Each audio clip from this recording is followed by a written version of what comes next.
ተመልሰናል። አሁን ደግሞ የምናየው አርትሜቲክ ኦፕሬተርስ የምንላቸው ናቸው ፎርሙላዎች። ስለዚህ እዚህ ጋር ፓራንተሲስ አለ። ፓራንተሲስ ማለት በቅንፍ ውስጥ መቅደም ያለበትን በቅንፍ ውስጥ ማድረግ ነው። ስለዚህ ፎር ኤግዛምፕል እዚህ ጋር ስናይ ፓራንተሲስን ስናይ ኢኳል ቱ ብዬ እዚህ ጋር ለምሳሌ መደመር የምፈልገው ይሄ 161 ከሆነ 161 ወይ ደግሞ ራሴ ቁጥር ረስቶ ነው መጀመሪያ 123 ሲደመር ከዛ እቺኛው 161 የምትለው ሴል ነበር አላስገባ ከዛ ሲካፈል እዚህ ጋር 130 ወይ ደግሞ ምንድነው i6 የምንላት ማለት ነው። እንደዚህ እናደርገዋለን። ከዛ አሁን ይሄኛው ሲሰራ እስቲ ኢንተር እንበለውና 124 ነጥብ 2335 መጣ። ስለዚህ ለምንድነው እንደዚህ የሆነው? ፎርሙላው እዚህ ጋር እንደምናየው ቀጥታ ስለሆነ ነው። ስለዚህ እስቲ አሁን ቅንፍ እናርግበት ነው። እዚህ ጋር አሁን ቅንፍ ላርግበት 123 ነበር የመጣው ቅድም ነጥብ ምናምን መጥቷል። አሁንም እዚህ ጋር ቅንፍ ላርግበት ከዛ ኢንተር ልበለው። ከዛ አሁን መልሱ ምን ሆነ ማለት ነው? ኮምፕሊትሊ ዲፈረንት ሆነ ማለት ነው።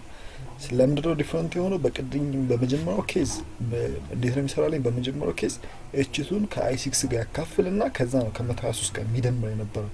አሁን ግን ምንድነው ያደረገው? 123ን ከኤችቱ ጋር ደምሮ ከዛ በኋላ ነው ከአይ6 ጋር የሚያካፍለው ማለት። ስለዚህ እንደዚህ አይነት የማቴማቲካል ፎርሙሎች ኮንፊውዥን እንዳይፈጥር ወይ ደግሞ የምትፈልጉት መጀመሪያ 123ን ከኤችቱ መደመር ከሆነ ከዛ በኋላ ከአይ6 እንዲካፈል ከሆነ የሚለው ፎርሙላው እንደዚህ አይነት ኢኩዌሽኖችን እንጠቀማለን ማለት ነው። ስለዚህ አሁን እንደምናየው ይሄኛው 2.18 መጣ በዚህኛው ኬስ።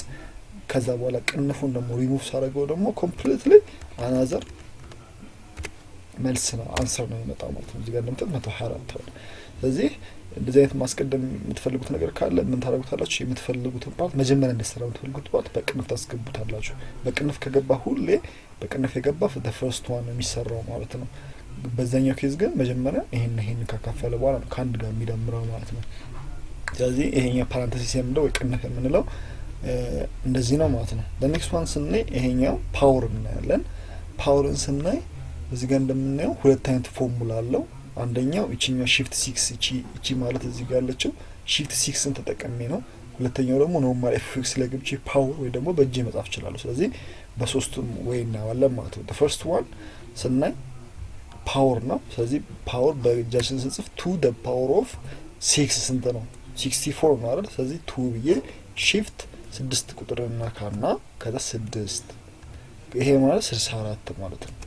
እዚህ ጋር እንደምት 64። ስለዚህ አሁን የምንጠቀመው እቺኛው እዚህ ጋር ያለችውን ፎርሙላ እቺኛው ሺፍት 6ን በመንካት እቺኛዋን አመጣው ማለት ነው። አሁን ደግሞ the next one ደግሞ ምን ይሆናል? ፓወርን በመጠቀም ይሆናል። ስለዚህ ፓወርን ደግሞ ለመጠቀም ኤፍኤክስ ሄድና ፓወር የሚል ሰርች አደርጋለሁ። ፓወር ከዛ ፓወር የሚል ሰርች ሳደርግ ሲመጣ ፓወር ኦኬ እለዋለሁ። ኦኬ ካልኩ በኋላ the first number አሁን ፓወር የሚደረገው ማለት ነው 2 ነው። ከዛ በኋላ ነው ሺፍት 6 ነክተን ፓወር ምልክቱን ካመጣበት 6 ያለው። ስለዚህ የፓወር ነምበሩ 6 ቁጥር ነው ማለት ነው። ስለዚህ 2 the power of 6 ይመጣ 64። ሁለቱም መልሱ አንድ አይነት ነው ማለት ነው። ከዛ ደግሞ ኤፍኤክስ መጠቀም ካልፈለኩ ደግሞ ማለት ይችላል እዚህ ኳልቱ ብዬ ራሴ በኪቦርድ ታይፕ ማድረግ ይችላል ፓወር ብዬ። ከዛ በኋላ ቅንፍ ከፍተና ከዛ በኋላ ምን አደርጋለሁ? 2 ከዛ ኮማ ከዛ ስንት ነው the power ከላይ የምትቀመጠው 6። ስለዚህ ቅንፌን ይዘጋለሁ። ከዛ ኢንተር ስለው ስንት ይሆናል? መልሳቸው አንድ አይነት ነው። ይሄኛው በጂኒ ጻፍኩት እዚህ ጋር ያለው በኪቦርድ የተጻፈው፣ ይሄኛው ደግሞ እዚህ ጋር ያለው በኤፍኤክስ ነው የሰራሁት ራሱ ነው። ይሄኛው ደግሞ ቀጥታ በኪቦርድ የተጻፈ ከፓወር ፎርሙላ ውጪ ምንድነው እቺኛዋን ሲምቦሏን የፓወርን ሲምቦል በመጠቀም የሰራሁት ነው ማለት ነው። ስለዚህ በሶስቱም መልኩ ፓወርን መስራት ይችላል። ስለዚህ በዚህና በዚህኛው ማለት ነው። መልቲፕሊኬሽን እስካሁን አይተናቸዋል። መልቲፕሊኬሽን ማለት እዚህ ጋር እንዳየነው ማባዛት ነው። እዚህ ጋር ፐርሰንት ነበረ። ማባዛት ደግሞ ለምሳሌ 2 እና 4 ማባዛት ብፈልግ ኢዝ ኢኳልስ ቱ ልና 2 ከዛ በኋላ ታይምስ ሺፍት 8 ከዛ በኋላ እቺኛዋን ክሊክ አደርጋለሁ። 2 ታይምስ 4 ስንት ነው? መልሱ 8 ይሆናል ማለት ነው። እዚህ ጋር እንደምናየው ታይምስ ምልክት መልቲፕሊኬሽን ማለት ይሄ ነው። መልቲፕሊኬሽን እንደምናየው ነው። ከዛ በኋላ ከመልቲፕሊኬሽን ቀጥሎ ደግሞ እዚህ ጋር እንደምናየው ዲቪዥን አለ። ዲቪዥን ደግሞ ሲሆን ማድረግ ይችላል 30 ካለኝ እዚህ ጋር 90 ካለኝ እነዚህ ማካፈል ከፈለኩኝ ቅድም እንዳለው ኢዝ ኢኳልስ ቱ ከዛ በኋላ የምፈልጋትን ቁጥር ነካና ከዛ ሲካፈል ሳይኑን ነካለው ከዛ በኋላ ሁለተኛውን ቁጥር ነካለው ኢንተር ስለው ሁለቱን ያካፈለኛ ማለት 30 ሲካፈል ለ90 0.333 ይሆናል ማለት ነው። ስለዚህ ዲቪዥን ይሄን ይመስላል። ሰም ደግሞ የምንለው ቅድም በየት አይተናል፣ በዚህኛው አይተናል ሰም በሚባለው ፎርሙላ። አሁን ደግሞ በቤት እናየዋለን በኖርማል በኪቦርድ ላይ ማለት ነው። ስለዚህ አሁን እዚህ ጋር 3 ነምበሮች አሉ፣ እነዚህም ጋር 3 ነምበሮች ነበሩ።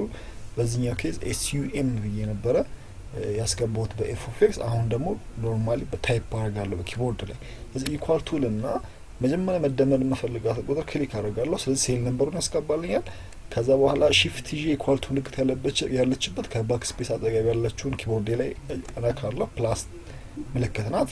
ከዛ በኋላ ሁለተኛ መደመር የሚፈልገውን ነካለሁ። ከዛ ደግሞ ድጋሚ ፕላስ ምልክት ካልኩ በኋላ ሶስተኛ መደመር የሚፈልገውን ነካለሁ ማለት። ስለዚህ ወይ ይሄኛው እዚህ ጋር ያለውን መጠቀም ትችላላችሁ፣ ካልሆነ ደግሞ እዚህ ጋር ያለውን ሰም የሚለውን ፎርሙላ መጠቀም ትችላላችሁ ማለት። ስለዚህ ኢንተር እለዋለሁ። ስለዚህ መልሱ እዚህ ጋር ይመጣል ማለት ነው። እዚህ ጋር እንደምናየው በሁለት ፕላስ ሳይኖች ሶስቱን አገናኝቼ ሰራው ማለት ነው። ኖርማሊ ታይፕ አድርጌ ካልሆነ ደግሞ በዚህኛውም ደግሞ ሰም በሚለውም ቅድም የመጀመሪያው ቪዲዮዎች አካባቢ ያየነውን በእነዚህኛው መልኩ በኤፍኤክስ መስራት ይችላል ማለት። ስለዚህ በሁለቱም መልኩ መልሳቸው አንድ አይነት ነው። ስለዚህ የሚመቻችሁ suitable የሆነውን መምረጥ ይቻላል። ስለዚህ ግን the fastest one የትኛው ነው? this one is the fastest one እና shortest one ነው ማለት። ስለዚህ ኤፍኤክስ ነክቼ ማስገባት በጣም ፋስትስ ያደርገዋል ማለት ነው። ኔክስት ሰብስትራክሽን ነው። ሰብስትራክሽን ማይነስ አይተናል። ማይነስን ያየነው በመጀመሪያ ቤት አይተነዋል። እዚህ ጋር ኔት ፔ ላይ አይተነዋል። ኔት ፔ ላይ ምን አድርገናል? እዚህ ጋር ግሮስ ሳለሪ ማይነስ ኤክስፔንስ ስናደርግ ማይነስ ነበር የተጠቀምነው። ስለዚህ ማይነስም ልክ እንደ ፕላስ ነው የሚሰራው። እዚህ ጋር የሆኑ ነምበሮች አሉኝ። ከዛ በኋላ ኢኳል ቱ አለው። ኢኳል ቱ ካልኩ በኋላ ፈርስቷን መቀነስ እንፈልገው ነካለሁ። ከዛ ከፕላስ ሺፍት ይዤ ኢኳል ቱ አጠገብ ምንም ሺፍት ሳልይዝ አሁን ማይነስ ምትላለች ማይነስ ነካለሁ። ከዛ በኋላ ድጋሚ ሁለተኛ ማይነስ የሚደረገው የሚቀነሰው ከዛ ሶስተኛ የሚቀነሰው። ስለዚህ ሶስቱ በማይነስ ምልክት አገናኙ። ከዛ ኢንተር አልኩት ማለት። ስለዚህ እነዚህ ሶስት ነምበሮች ሲቀነሱ ስንት ይሰጣሉ? ማይነስ 100 ይመጣል ማለት ነው። the next one ከሰብትራክሽን በኋላ ፓወር ነው። ስለዚህ ፓወርን እዚህ ጋር አይተናል። ሶስቱም አይነት አይተናል በኖርማል ታይፕ አድርገን በዚህኛው ፎርሙላ። ከዛ ደግሞ በኤፍ ፓወርን በኤፍ ኤክስ ፈልገን ሶስተኛ ደግሞ በኪቦርድ ታይፕ አድርገን ፓወርን አይተናል። ይሄኛው እሱን ነው የሚገልጸው። ከዛ the last one ምንድነው? ስኩዌር ነው። ስኩዌር ሩት የምንለው ስኩዌር ሩት ደግሞ የምንለው ሁለት ነምበሮች ሲባዙ የሚሰጡትን የሚሰጠኝ ነው። ፎር ኤግዛምፕል to the power of 2 4 ነው ብለናል። ስለዚህ 4 ስኩዌር ሩቱ ስንት መሆን አለበት? ሁለት ሲባዙ የሚሰጥ ቁጥር ነው። ስለዚህ 2 መውጣት አለበት ማለት ነው።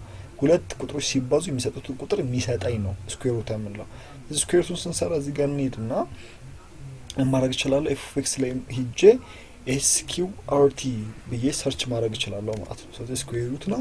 እዚህ ስኩዌር ሩቱን ሰርች አድርጌ ኦኬ ስለው ምን ነው ስኩዌር ሩት ማድረግ እንፈልገው ይለኛል። ስለዚህ 4 ካልኩት 4 ስኩዌር ሩት ማለት 2 ሲባዛ 2 4 ስለሆነ the square root of 4 means 2 ማለት ነው 2። ስለዚህ ደግሞ መቀየር ከፈለኩኝ ደግሞ ለምሳሌ 9 ባርገው 3 times 3 9 ስለሚሰጥ የስኩዌር ሩት ኦፍ 9 ስንት ይሆናል ማለት ነው? 3 ይሆናል ማለት ነው። እዚህ ጋር እንደምናየው ለምሳሌ 5 ብናደርገው 2 point something ይመጣል ማለት ነው። ሁለት ቁጥሮች ሲባዙ የሚሰጠው ቁጥር እዚህ ጋር ይመጣል ማለት ነው። ስለዚህ ስኩዌር ሩት ኦፍ ማለት ሁለት ቁጥሮች ሲባዙ የሚሰጠውን አንደኛውን ቁጥር ነው የምናደርገው። ስለዚህ 2 times 2 4 ከሆነ the square root of 4 2 ይመጣል ማለት ነው። በእንደዚህ አይነት ነው እንይዘው። ስለዚህ እነዚህን ይመስላሉ አርትሜቲክ ኦፕሬተርስ የምንላቸው።